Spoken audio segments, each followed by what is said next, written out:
The rapture is not as we see it. What if? The rapture is final judgment, right here on earth. Look at that in the mirror. And don't skip this. You need this. For centuries, many have pictured the rapture as a dramatic escape, believers vanishing into the sky while the world burns below. But what if that picture misses the deeper truth? What if the New Testament, built as metaphor upon the Old, is pointing to something far more urgent and grounded? Look at the pattern in Scripture. Joseph was betrayed, sold into slavery, and imprisoned, yet rose to save nations. Moses fled as a murderer and wandered 40 years in the desert, yet returned to free an entire people. David was hunted like an animal, yet became Israel's greatest king. The crucifixion looked like total defeat, yet it became the greatest victory over sin and death. Time after time, what looked like the end was actually the necessary path to something greater. The rapture as final judgment. The rapture is not primarily about believers being physically taken away before the trouble starts. It is the final judgment of sin, the moment when evil is fully exposed, confronted, and removed from power. The 1/3 of the earth perishing is not necessarily literal cosmic destruction.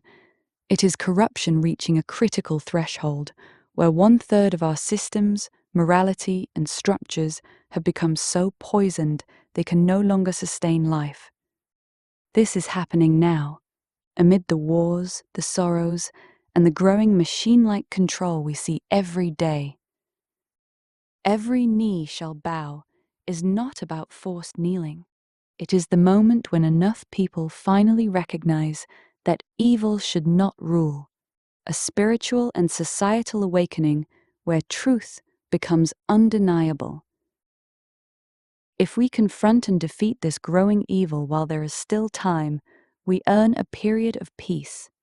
If not, total destruction follows. We are living in the critical window. We are not spectators. We are active participants in this final accounting. The machine, that modern Tower of Babel built on unaccountable power, lies, and spiritual deception, is the very thing we must confront and carve out from the inside. This is why the News Accountability Act of 2026 matters. It is real, earthly action, forcing transparency, accountability, and correction so the machine can no longer hide behind entertainment purposes only. The rapture, in this understanding, is not an escape hatch. It is the moment of final separation between what can be redeemed and what must be cast down. The good news? We still have time to act. The bad news?